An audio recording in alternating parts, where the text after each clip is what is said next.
Nə tərsinizə?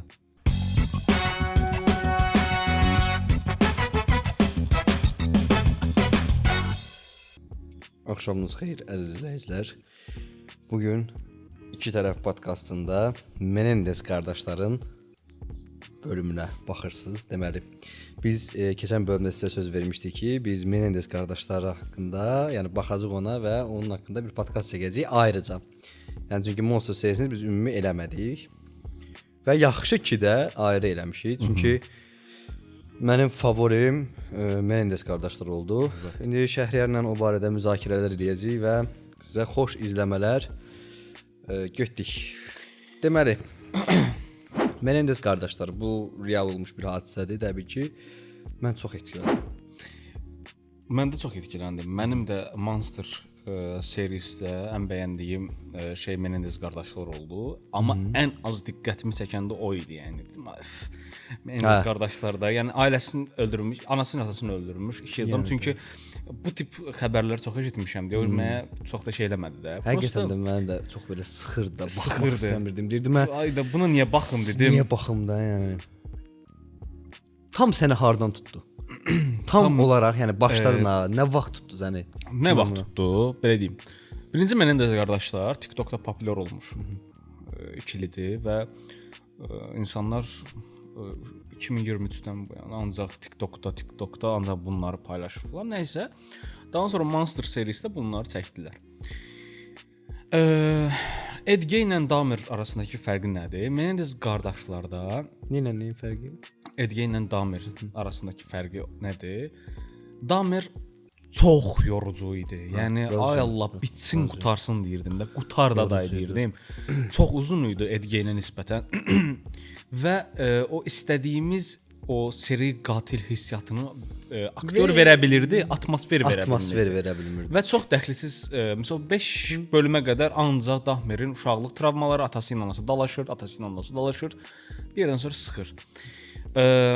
Ed Gein necə idi? Ed Gein biraz daha belə reallıqdan qıraqdı, biraz slasher qorxu filmi obrazı kimi göstərilib. Yəni thriller fason qarışıqdır, amma qəşəng. Qəşəngdir. Orada həqiqətən artıq bu türklər kimi vəhşəti görə bilirsən.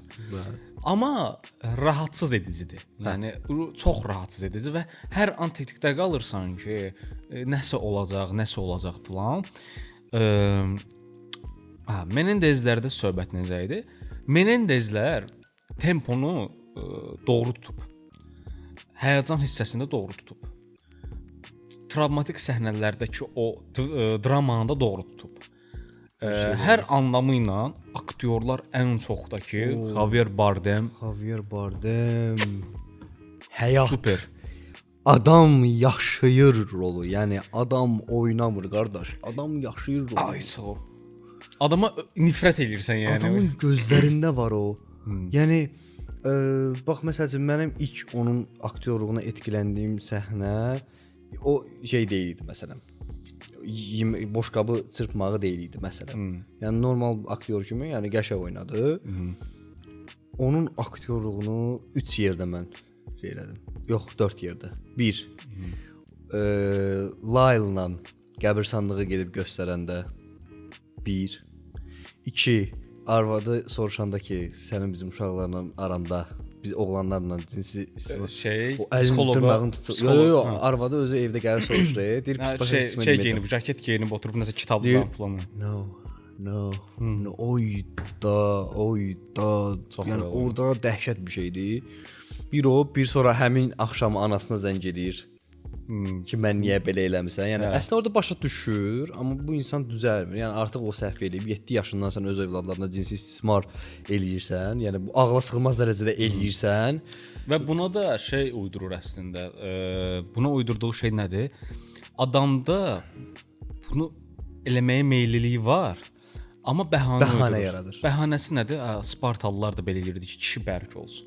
Adam iminli gedib o adamın fantasiyası Spartalılara.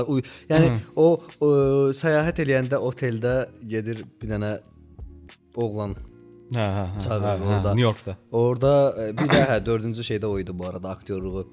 Deyir gəl yaxınlaş mənə, qışqırır öyle. Come on. Oy. Bu arada çox qəribə bir şey deyəcəm. Javier Bardem'in dublyajını eləyən mən bir türkçəyə çevirdim, bir də belə baxdım. Aktyor super dublyaj eləyib səsini. Türk aktyoru. Bildin Javier Bardem'in səsi də elə bil. Mən bu arada ingiliscə baxdım. Yəni açığı ingiliscə baxıb alt şeylə subtitrlə baxıram. Bu arada bilməyənlər varsa, Menendez qardaşların qısaca temasını deyim. Temasını deməmişdən öncə də bunu deyim ki, bəlkə də yeganə seriallardan biri oldu ki, not almadım. Yəni falan yerdə ona baxdım, gəldim, oturdum ki, danışım. Eynən mən də. Ki hələ ki yəni bədahətən danışırıq. Qısaca şərhiyyat deyəcək, amma siz istəyib videonu saxlayıb 5 dəqiqə Wikipediyada eləyə bilərsiniz, baxa bilərsiniz. Tema nədir? Menendez qardaşlarda hələ də bilinmir ki, uşaq vaxtı ailəsi bunlara cinsi istismar eləyib ya yox. Zaten onsuz da serialda da bunu deyirlər. Yəni bunu elə göstərirlər ki, izləyici özü necə deyim, öz dərrakisini düşünməlidir ki, görəsən həqiqətən ailəsi cinsi istismar mı eləyib uşaqları, yoxsa uşaqlar yalan mı danışır? Ki iki tərəfdən də, iki perspektivdən də göstərirlər. İzləyicinin beyni qarışır. Ki bu kişi, yəni atası, anası həqiqətən günahkardır, yoxsa yox.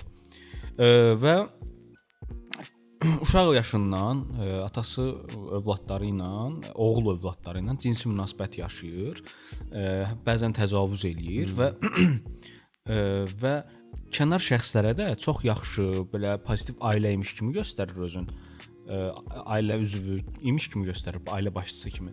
Amma ailə içərisində heç nə dava, qırğın, intriqalar, uşaqları alçaltma, uşaqları əzmə və uşaqlar Lyle böyük olan çox aqressiv bir tipdir. Erik çox özgüvənsiz və feminen tipdir və atası ona heç nə nonoş deyir, yəni qız bebeği bizim dildə. Və uşaqlara bu yansıyır. Tema nədir? İllər sonra 30 illik bu adamlar həbsdədir. Erik Lyle və ömürlük həbs cəzasına məhkum olublar. Və tema nədir? Tema odur ki, yenidən bu yaxınlarda bunlar məhkəmənin qərarı ilə yenidən bunların işi aparılır ki, görəsən həqiqətən şeyi görürəm. O biri qardaşı görürəm, o birini görmürəm. Yox, ikisi də ortalıqdadır. Ən çox Erik istəyirlər vəziyyətdən çıxartsınlar. Erik Layla nisbətən daha məsum kimi görünür deyə. Filmdə də, serialda da elə göstərilir ki, Eriki həqiqətən çıxartmaq istəyirlər vəziyyətdən. Çünki Erik elədiklərindən peşmandır. Filmin daha doğrusu serialının yaşatdığı hiss, o enişli çıxışlı hissələr ki var, göstərir ki, bunlar girirlər, atası ilə anasını Winchester'dan güllələyirlər falan. O səhnə möhtəşəmdir. Möhtəşəm idi. Mənə də sənin sözünü kəsib onu demək istəyirdim. Ramal. O səhnə həqiqətən bir insanın övladlarının əlində silah olduğu halda və övladlarının onlara silah çevirib də vurduğu andakı çarəsizliyini o qədər yaxşı göstərir. Uşaq gəlir, tüfəng vura bilmir beləsinə, vururlar. Atasını vurur, o bir anasını vurur ayağından falan. Lyle arxaya əli titrəyə keçir ki, bu tərəfdən vursun. Bu tərəfdən vurmaq istəyəndə atası əlini atır belə. Atası da güllə saçmalarda bədəni ayağından vurub, oradan vurub, formadadır, əlini atır. O çabalamağı. Əlini atır ki, dayanda buradan beləncə tüfəngi tutur, başda bu formada. Uşaq gör eləyə bilmir, bu tərəfdən keçir, atasının başından vurur. O qədər yaxşı çəkiblər, o qədər adamın belə deyirsən, okey, bunların ailəsi istismar edib, bunlar pis davranıb. Kinonun sonlarına gələndə görürsən ki, yox. Görəsən, həqiqətən günahsız yerə öldürülüblər. Bəlkə uşaqlar öz beyinlərində qurublar onu. O da ola bilər, amma məsələn çünki bunlara vəsmi sosiopat deyirlər. Kişi öz sekretarına deyir, axşam gecə vaxtlarında viski içəcək, deyir ki, mənim uşaqlarım niyə belədir də, başa düşdün nətər. Mən deyir onları pulla qudurmuşam deyə belədir. Mən harda səhv eləmişəm. Adam özü də dərk eləmir harda səhv eləyib, amma bilir ki, əgər istismar eləyibsə təbii ki biz o variantı şey eləyirik. İstismar eləmisənsə bilirsən ki, ona görədir əslində sənin uşaqların bu vəziyyətdədir. Və onu da deyim ki, bunlardan soruşanda ki, yaxşı atanızı bildiksə cinsi istismar eləyibsə, ananızı niyə öldürmüsünüz? O da bunu bilə-bilə susduğu üçün. Amma ilk versiyada nə deyirlər?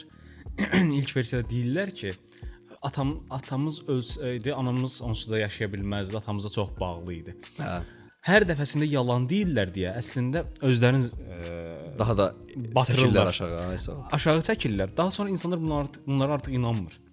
Və Orada anası hətta söz verirəm. Orada anası hətta psixoloqa deyir ki, mən uşaqlarımdan nifrət edirəm. Deyir çünki onlar məndən sevdiyim adamı uzaqlaşdırır da.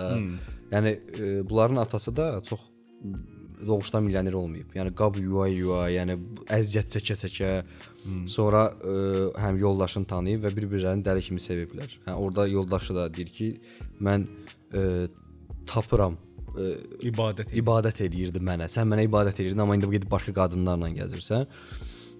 Və onu düşünür ki, bunu övladları ayırıb onlardan. Yəni daha doğrusu bir-birlərindən. Yəni qadın elə düşünür, gündə içir, dərmanlar atır. Bir sözlə qadının aktyorluğu da əslində pis deyil. Mən yəni aktrisanı çox bəyənmədim. Əslində mən bəyənmədim. Birincisi bir də çox şəkildə realla oxşamır, qətiyyən oxşamır. Ata demək olar ki, harda çox oxşadı. Erik də ata demək olar çox bənzəyir. Erik də oxşamır. Erik biraz mavi gözlüdür. Meymun şeydir, biraz ağzı qabağa. Burnu böyük, çənəsi. Bir də mavi gözlü bir adamdır. Aktyoru çox belə üzü təmiz, yumşaq, belə baby face bir adam gətirib düzdürüblər orada.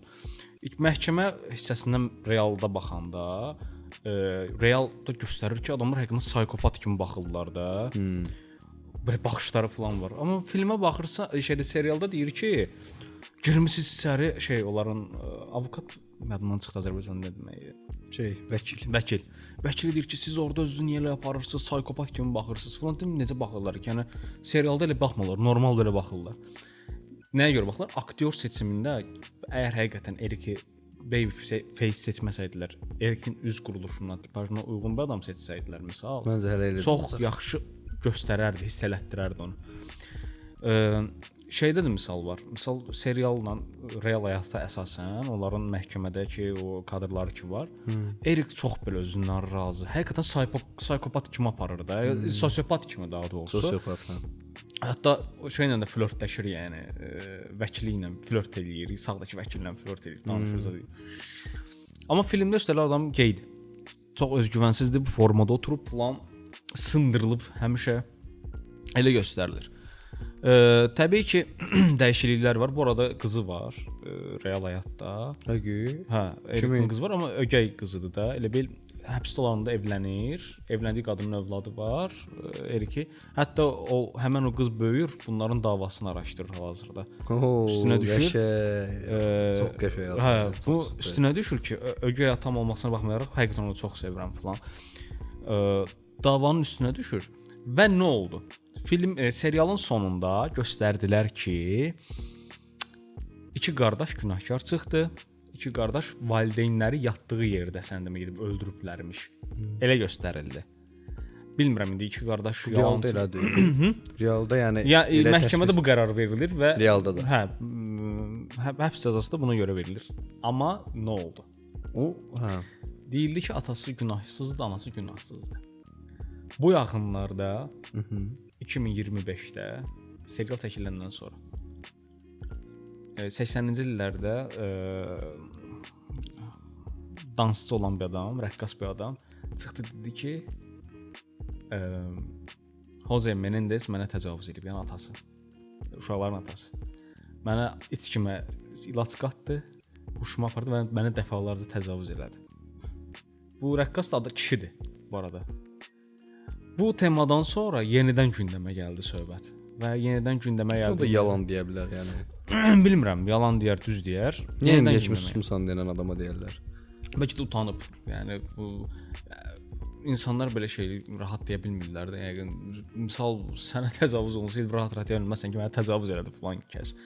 Yəni orada real həyatda necə gəlirlər qərara ki, bunlar yatdığı yerdə öldürüb valideynləri. Belə deyim də, bilirsiniz necə orada söz oyunları aparılır. Digər vəkillər ki var, bunların zid. Bilirsiniz necə mənə rəsmi yaraşmayın Cəlal bəy. Oradakı vəkillər belə deyir ki, nəysə. Vəkillər oturur falan, bunlara söz oyunu atır. Söz oyunu nədir? Erikə deyirlər ki, sən falan yerdən aldın tapancanı. deyir, hə, falan yerdən aldım. Sonra nə etdiniz? Falan danışır. Qədir deyir, həmin yerdə tapança satılmır, Erik. Həmin yerdə ancaq ov tüfəngləri satılır. Erik orada altın vurur. Burada göstərirlər ki, bunlar dəfələrlə altın vururlar. Ən böyük alt vuruluşu da gedib Layla eləyir, qızla danışır telefonda. Qızın səsini edir. Bilirsən necədir? Bir ərgəndirlər, hələ yetişməmiş insanlardılar deyə onların axmaq-axmaq hərəkətləri ki var. Nə qədər yanlarındakı vəkil güclü olsa da, nə qədər əslində hər şeyə uysaydılar, bəlkə çıxmışdılar. Yəni əslində belə necə deyim, coşmasaydılar, özlərini sakit aparsaydılar, çoxdan çöldəydilər. Amma nəyi seçdilər? Şovinistlik elədilər, onu elədilər, bunu elədilər. Bizə çəksinlər, kitab yazacağam falan. Oturduğun yerdə də nə kitab yazırsan. Türmədəsən, kitab yazmaqsan. Kitabı götür özün yaz da. Nədir qız orada qulaq asır, sonra qıza hər şeyi izah eləyir ki, belə yalandan ağladım falan. Nə oldu, insanlar onları nifrət eləməyə başladı. Amma günün bu günündə insanlar bildiyin özlərin lezvalayırlar ki, bunları buraxın azadlığa falan. Dəhşət çox fanatı var. Artıq onsa düzdür, buraxsınlar, mən də istəyirəm buraxsınlar. Artıq çox gec həyatlar gedib onsuz. Yəni 30 il. 57 yaşları var. Türməyə girəndə 21 yaşları var idi. Birinin 21, digəri də 3 yaş kiçik idi. Bu dünya ilə, yəni indiki dünya ilə. Erikin 18 yaşı olub, Laylın 21 yaşı olub türməyə girəndə. Yəni o getdi də yəni. Yaxşı, sənə bir sual. Bəs səncə belə deyim, bunlar öldürəndən sonra direkt polisə gedib desəydilər ki, biz öldürmüşük və öldürməyimizin səbəbi də bizə cins istismar ediblər. Səncə nə qədər şansları var idi bundan? Yox, onu deyirlər də onsuz da orada ki, siz niyə öncədən gəlib demədiniz ki, bizə cins istismar olunur? Onlar deyir, qorxmuşduq. Niyə qorxmuşdunuz? Öldürməyə də bilərdiniz dedi. Sadəcə gəlib deyirdi. Sizin məqsədiniz pul idi. Yox, onu soruşmuram. Deyirəm ki, bunlar öldürəndən sonra yalan danışdılar. Ki, mafiya. Təbii ki, yalan danışacaq. Çünki türmə əslində qurduqları plan pis plan deyildi. Qüsursuz yox, pis deyildi. Qüsuru var ki, indi hal-hazırda içəridədirlər. Qüsuru o şeyin səhvi idi. Erikin səhvidir. Psixoloqun səhvi. Erikin səhvidir. Ən başda Erikin səhvidir, hə. Psixoloqun var yox. Çox əsəbləşirəm o obraz. O derdi ki, o psixoloq gedir qadına deyir. Qadın gedir bunları sukalayır, psixoloqun saxladığı qadın. Psixoloqun saxladığı qadın bunları sukalayır. Tak nə olur? Kaset. Səslər sukalayır. Daha sonra məhkəməyə qadını çağırırlar ki, bunları bəraət elətdirmək üçün şey eləsin, psixoloqu pisləsin. O qadın oraya gəldi, qadına da nifrət edirəm. Yəni qadının ucbatından 7 ildir bunlar həbsdədilər. 7-ci ilin duruşmasına çıxırlar. Qadın gəlir deyir ki, hə belə. Yəni sənin zibilvə görə düşüblər də türməyə də. Yəni sən nədir? Səni saxlayan kişi səninlə evlənməyəcək deyə nə qədər insanı şey elədin, məhv elədin. Buradan demək istəyirəm ki, bütün qadınlar eynidir. Hə. Psixoloqlar səncə psixoloqlar nə danışıram? Erik deməsəydi psixoloq. Hə. Açıq çıxardı söhbət. Söhbət açıq çıxardı, hə. Az da olsa şübhə çəkəcəkdilər üstlərinə. Tema nə idi? İlk öncə Erik psixoloq getməmişdən əvvəl polisə quşlayır söhbəti. Söhbəti quşlayır ki, bunlar bir ailəsini öldürəndə o silahdan çıxan duman ki var, otağı bürüyür də. Erik də nə edir axmaq kimi? Deyir ki, bu hər tərəf duman idi falan. Mən içəri girəndə dumanlar içərisindədir falan. Polislər deyir ki, siz neçə saat sonra gəlmisiniz ki? Yəni baxanda 2 saat sonra gəliblər də bunlar evə. Güllənin bir hissəsi gedib pəncərəyə dəyib, pəncərə sınıq-sınıqdır. Duman, yəni 2 saat içərisində otaqda qala bilməz qətiyyən. Orada polislər şübhələnir ki, burada nəsə bir şey var. Polislər onsuz da bunlardan şübhələnirdilər ki, bunlar edib. Prosta əllərində dəlil yox idi. Hələ orada polisin biri də qayıdıb deyir ki, biz necə axmaqlıq elədik, əldən barut şeyi götürmədik həmən gecə. Hə. Götürsəydilər. Tema nədir? Tema odur ki, o vaxtı Los Angeles'da polis departamenti həqiqətən Amerikanın ən bərbad 80-ci və 90-cı illərdəki Amerikanın ən bərbad polis departamentlərindən biri idi ki, çox səhv buraxırlar. Amerikada o vaxt onsuz da bilinən hissələr var da, ştatlarda falan, ştatların içərisində şəhərlərdə falan ki, bu problem idi. Onsuz da bunu da orada şey eləyirlər. Daha mərdə də gətirirlər. söhbəti ortalığa. Şeydə də ortalığa gətirdilər söhbəti. Menendez qardaşlarına da gətirdilər ki, o vaxt ki polislərin laqeydliyi, işi bilməməkləri, bacara bilməməklərinə görə qatillər çöldə rahat-rahat gəzirdi. Belə, sənə görə sualımı belə verim. Sənə görə Menendez qardaşlar haqlıdırmı? Əgər o reallığa baxsaq ki, cinsi istismar olublar. Hal-hazırdakı olan reallığı danışıram, olan reallığını demirəm. Hal-hazırdakı olan temaya görə. Yəni məhkəmə qərarını verib də, yəni bunlar həqiqətən də vicdansızca, sosiopat insanlarlar vicdansızca ailəsini öldürüblər. Ailəsinin günahı yox, olmaya da yəni. Yəni. Elədirsə yatdılar təbii yerdə. ki, yox, haqlı deyirlər. Hə. Haqlı deyirlər. Səncə Menendez qardaşlar həqiqətən də cinsi istismara uğrayıblarmı? Məncə uğrayıblar. Çünki potensial çoxdur. Yəni o cür insanın dədələrini deyirəm də, yəni orada milyoner var, yəni hər cür fantastiyası ola bilər. Bilirsən necədir? Yəni bir ailədə iki övladın da götürüb belə bu dərəcədə sosiopat olmağı, iki fərqli zid xarakterə sahib insanın bu qədər sosiopat olmağı normal deyil. Yəni bir şeylər olmalıdır ki, bu uşaqlarda o tetiklənsin, ailəyə qarşı nifrət falan. Filmin, daha doğrusu serialın indi gələk ən əsas yerlərinə, Raman. Rəng, vizuallıq, musiqi və aktyorluğuna. Mənə maraqlıdır. Sənə necə bir təəssürat yaratdı? Okay, aktyorluğu biz dedik də, Javier Bardem belə elə super əla opşi deyirəm. Yəni 80-ci 90-cı illərin tam mənə hiss elətdirdi. Elə bir həqiqi gediblər o ildə çəkiblər də, yəni. Yəni o retroluq, o görüntü, o rəng, o super. O kostumizasiya var ha. O kim seçilibsə orada, yəni geyim barəsində möhtəşəm bir seçimdir də. Super də, yəni.